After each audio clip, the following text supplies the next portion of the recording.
All right, welcome back. Um, okay, so it says to write an equation that can be solved to predict the number of years that it will take for the public college tuition and fees to reach the current private tuition and fees of 24,000. And then you find the solution using both the graphing and table features of a calculator. So we are going to write that equation. We want to know, when is the university U of T? When is U of T, which is 10,000 times 1.071 to the t, whoops, that's a 1 right there. When is that going to be equal to 24,000? And so right now, I don't know that we know a way to solve this equation. I think we could probably figure it out with some like log functions, but what I'm going to do is I'm going to do some guess and check. So for my guess and check, what I'm going to do is I'm going to try, because I don't want to use the graphing calculator in the table. You've never done that before. Instead, I'm going to do some guess and check. So 10,000 times 1.071 up to the 10th. So that's not large enough, so I need to keep going. I can do 10,000 times 1.071 up to the 11. Still not large enough, but it's closer now. And again, the reason I started with 10, I knew it had to be greater than 6, for sure.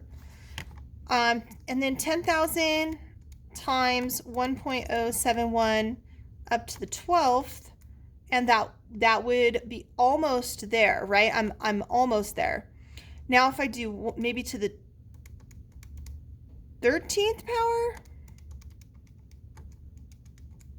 I've exceeded it. So it's sometime between when t equals 12 and 13. So it's between 12 and 13 years, closer to 13.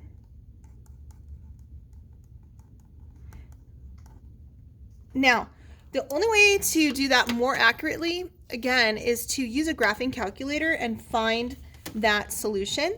And since you guys don't really use graphing calculators in class, we're going to do it using guess and check. Okay, so solving a problem like that involves solving an exponential equation. An exponential equation is an equation in which the variable is in the exponent. So again, it's an equation in which the variable is in the exponent. Sometimes you can solve an exponential equation by writing both sides of the equation in terms of the same base. And then use the fact that if the bases are the same, the exponents must be equal. For example, if you have 3 to the third equals 3 to the x, this must also be 3. So x must equal 3. All right, so m and m must be equal. So they're giving an example here. So they want us to solve 6 times 4 to the x. So this is very much like what we've done in our log questions. So the first step is to divide both sides by 6. Divide both sides by 6. And so if I divide both sides by 6, the 6's cancel, and then I get 16. So now I have 4 to the what is equal to 4 to this, 16. So 4 to the x is equal to 16. Some people, again, we've done this in class, can just use logical reasoning and say, oh, is 4 squared equals 16? So if you cannot do that, then you need to rewrite this as 4 to the x equals, and you're going to write this with the same base. So 16 has to be written with a base of 4. And what would be equivalent here would be 4 to the second power. Therefore, x must equal 2. Here's another example. So they have solve 5 to the 4x is equal to 20, or 125 to the x minus 1. I'm going to do this on up to the side here. So 5 to the 4x is equal to 125, and this is x minus 1. Now, the first thing is to isolate if there's any multiplication, but there isn't. That was what we did before, right? Divide. This one is now already at this step where we need to write it with the same base, so we're going to write it with a base of 5. So 5 to the 4x is equal to, this is 5 cubed to the x minus 1 power. Right, 5 cubed is still 125. 5 times 5 times 5. And then we can use the power rule.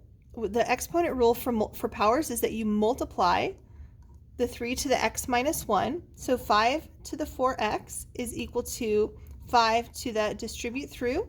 That would be 3x minus 3. Now, since our bases are equal, our exponents must be equal. So I'm going to come down here. That means that 4x, my exponent over here, must equal my exponent over here, 3x minus 3. And then solve for x. So I would subtract 3x from both sides, and I get x equals negative 3. And then, of course, you can check your answers, right? I can plug in 5 to the negative 3 times 4 is equal to 125 to the negative 3 minus 1.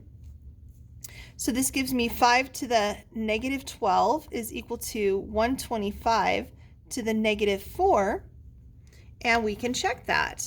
So 5 to the negative 12 is 1 over 5 to the 12th.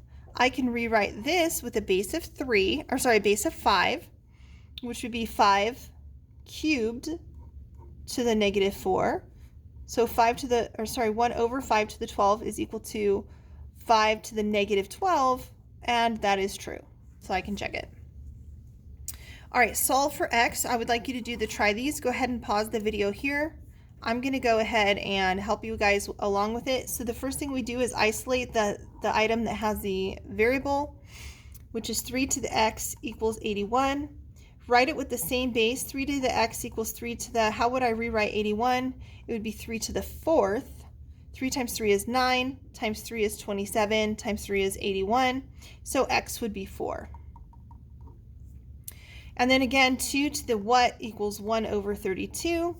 Rewrite this with a base of 2. 2 to the x equals 2 to the, now it must be a negative because we got a fraction. And then you're thinking 2 to the what power is 32, which is negative 5. So x equals negative 5. I'll do the next one right here above it. 6 to the 3x minus 4 equals nothing to divide by here. So I'll go ahead and rewrite this as 6 squared to the x plus 1. We're going to distribute to each of those. So we get 6 to the 3x minus 4 is equal to 6 to the 2x plus 2. Solving for x, 3x minus 4 is equal to 2x plus 2. X is equal to 6. So C should be x equals 6. And the last one, I'm really running out of room. I'm going to squeeze it in down here. 1 over 7 to the x power is equal to 1 over 49. And so x must be, I can see that it's negative 2, but we can rewrite this with the same base. 1 over 7 to the x is equal to 1 over 7 to the negative 2. So x is equal to negative 2. All right, guys, I hope you enjoyed the notes. Have a great evening.